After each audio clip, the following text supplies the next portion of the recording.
சாலையோரத்திலையும் நம்ம வீட்டை சுத்தியும் அடிக்கடி செடி கொடிகளையும் புதர்களையும் பெரியவங்க வெட்டி அகற்றத நாம பாத்திருப்போம். எத்தனை முறை அவங்க வெட்டி அகற்றினாலும் எரிச்சு சாம்பலாக்கினாலும் கூட 1-2 மாதங்கள்ல அதெல்லாம் துளிர் விட்டு வளர ஆரம்பிச்சிரும். 1-2 மழைக்கு அப்புறமா அத நாம வெட்டி அழிச்ச தடயமே இல்லாம முன்னாடி இருந்தது மாதிரியே செழிப்பா வளரும். அப்படி செழிப்பு திரும்பும் போது அதுல இருந்த பூச்சி, புழுக்கள், சின்ன பறவைங்க எல்லாமே திரும்ப வந்துரும். கடுமையான வறட்சியில ஏரி குளங்கள் முழுமையா வறண்டு போறத நாம பாத்திருப்போம். அதுல இருக்கக்கூடிய பாசிகள், மீன்கள், நண்டுகள், இந்த மாதிரி பெரும்பாலான உயிரினங்கள் இறந்து போயிடும். ஆனா மழை பெஞ்சு மறுபடியும் நீர் பெருகும் போது எங்கிருந்தோ அது எல்லாமே திரும்ப வந்துரும். வறட்சியினுடைய தடயமே இல்லாத அளவுக்கு மறுபடியும் செழிப்பு திரும்பிடும். இந்த மாதிரியான நிகழ்வுகளை பார்க்கும்போது மனிதர்கள் இயற்கை தன்னைத்தானே புதுப்பித்துக் கொள்ளும் அப்படின்னும், இயற்கையை அழிச்சா அது தன்னை அழிச்சவங்களை பழி வாங்கும் அப்படின்னும் நம்புறாங்க. நாம பூமிக்கு என்ன கேடு செஞ்சாலும் அது தன்னைத்தானே சரி செஞ்சுக்கும் அப்படின்னு நினைக்கிறாங்க. ஆனா இதெல்லாம் உண்மையா? இயற்கையை அழிச்சா அது தன்னைத்தானே புதுப்பிச்சுக்குமா? பூமியால எல்லா மனித தவறுகளையும் சரி செய்ய முடியுமா? இல்ல இயற்கை பழி வாங்குமா?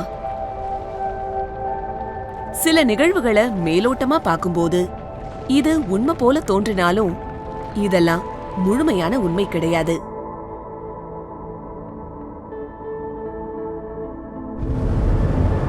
பூமியின் வரலாற்றை ஆழ்ந்து கவனிச்சா அதுக்கு உண்மையில பழிவாங்கிற உணர்வு மட்டுமல்ல, பாதுகாக்கிற உணர்வும் கூட இல்ல அப்படிங்கிறது தெரிய வரும். உதாரணமா சொல்லணும்னா, மனிதர்களின் மோசமான நடவடிக்கைகளால வெள்ளம், வறட்சி போன்றவை ஏற்பட்டாலும் அதால பாதிக்கப்படுபவர்கள்ல பெரும்பாலானவர்கள் அந்த தவறுகளுக்கு காரணமானவர்களா இருக்கிறது கிடையாது. இந்த பூமியில மனிதர்கள் தோன்றுவதற்கு முன்னாடியே வாழ்ந்த பல கோடிக்கணக்கான உயிரினங்கள் அதெல்லாம் வாழ்ந்த தடயமே இல்லாம இந்த புவியிலிருந்து அழிக்கப்பட்டிருக்கு. பல உயிரினங்கள் இயற்கை சீற்றங்களாலும், இன்னும் பல உயிரினங்கள் எளிதில வேறு விலங்குகளாலும் வேட்டையாடப்பட்டு அழிஞ்சு போயிருக்கு. இந்த உயிர்களுக்கெல்லாம் எந்த நியாயத்தையும் நம்ம பூமி வழங்கல. மனிதர்கள் மாதிரியே அறிவும் திறமைகளும் கொண்ட நியாண்டர்தால் உட்பட பல்வேறு மனித இனங்கள் இந்த புவியிலிருந்து முற்றிலுமா அழிஞ்சு போயிருக்கு. கடைசியில எஞ்சி இருந்த அந்த இனத்துல ஒரு மனுஷனையாச்சும் பாதுகாக்க நம்ம பூமியால முடியல அப்படிங்கறதுதான் உண்மை. உயிரினங்கள் மட்டுமில்லாம புவியின் நில அமைப்பும் காலநிலையும் சூழலும் கூட இங்க மாறிக்கிட்டே வந்திருக்கு. ஒரு காலத்துல மலைகளா இருந்தவையெல்லாம் இன்னைக்கு கடல்களாகவும், அடர்ந்த காடுகளா இருந்தவையெல்லாம் புல்வெளிகளாவும் மாறியிருக்கு. கடலின் அடிப்பரப்பு புதிய மலைகளையும் தீவுகளையும் உருவாக்கியிருக்கு. இந்த மாற்றங்களின் போது ஏராளமான உயிர்கள் அழிஞ்சு போயிருக்கு. இது எல்லாத்துக்கும் மேல மனிதர்கள் புவியின் சூழல அதனால மீட்டெடுக்க முடியாத அளவுக்கு சிதைச்சிருக்காங்க. நாம உருவாக்கி வச்சிருக்கிற குப்பை மலைகளையும் நெகிழி தீவுகளையும் ஒருபோதும் புவியால சுத்தம் செய்யவே முடியாது.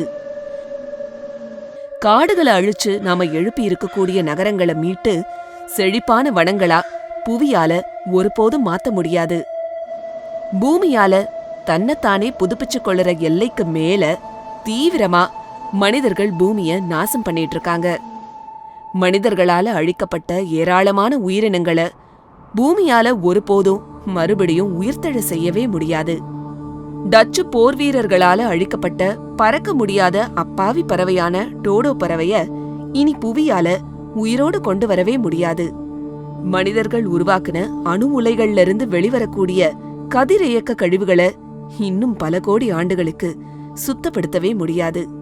நம்முடைய நச்சு மின்னணு கழிவுகளும் தொழிற்சாலை கழிவுகளும் இந்த புவியிலிருந்து இன்னும் பல ஆயிரம் ஆண்டுகள் அப்படியேதான் இருக்க போகுது. இன்னும் புதுசு புதுசா நாம உருவாக்குற வேதி பொருட்கள்ல பலவற்றுக்கு அழிவே கிடையாது. இது எல்லாம் சேர்ந்து புவியின் நிலம், நீர், காற்றின் தன்மைய நிரந்தரமா மாத்தி அமைச்சிட்டு இருக்கு.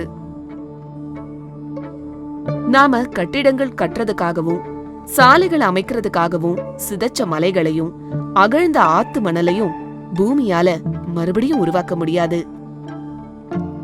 பல்வேறு விபத்துகளால கடல்லையும் நீர்நிலைகள்லயும் கசியக்கூடிய நச்சு எண்ணெய் கழிவுகள்ல இருந்து உயிரினங்களை கடலால காப்பாத்த முடியாது. தொழிற்சாலைகளாலும் மாசுபட்ட நீர்நிலைகளாலும் நச்சான நம்முடைய மூச்சு காத்த புவியால சரி செய்ய முடியாது. பூமிக்கடியில சுரங்கங்கள் அமைச்சு நாம எடுத்த இயற்கை வளங்களை மறுபடியும் அதுல நிரப்ப முடியாது. குப்பைகளை எரிக்கும் போது சாம்பலா பறக்கக்கூடிய நச்சு துகள்கள் நம்ம பார்வையிலிருந்து மறைஞ்சாலும் கூட அது அழிஞ்சு போகாம ஏதோ ஒரு மூலையில பாதிப்பை உருவாக்கிக்கிட்டே தான் இருக்கும். ஒரு உயிரை கொல்றதுக்கு ஆயிரக்கணக்கான வழிகள் இருக்கு. ஆனா அதுக்கு உயிர் கொடுக்க ஏதாவது வழி நம்ம கிட்ட இருக்கா? மனிதர்களால ஏற்படக்கூடிய நாசங்களை நிறுத்த முடியுமே தவிர பெரும்பாலான தீங்குகளை சரி செய்ய முடியாது. பூமி யாரையும் பழிவாங்கறதில்ல. ஆனா மனிதன் செய்யக்கூடிய பல தவறுகள் அவனுக்கே ஆபத்தா முடியுது. நாம உண்ணக்கூடிய உணவும் நீரும் மூச்சு காத்தும் நஞ்சாகி நம்மையே கொன்னுகிட்டு இருக்கு. ஒவ்வொரு வருஷமும் காற்று மாசுபாட்டால மட்டுமே பல லட்சம் மக்கள் உலகம் முழுக்க மரணமடைகிறாங்க. மனிதர்கள் அவர்களுடைய தவறுகளை சரி செய்யாத வரையில பூமியால எதையுமே சரி செய்ய முடியாது. மனிதர்களே ஒட்டுமொத்தமா அழிஞ்சு போனா கூட அது சுழன்றுகிட்டே தான் இருக்கும். ஏன்னா இதுக்கு முன்னாடியே பல பேரழிவுகளை இந்த பூமி சந்திச்சிருக்கு.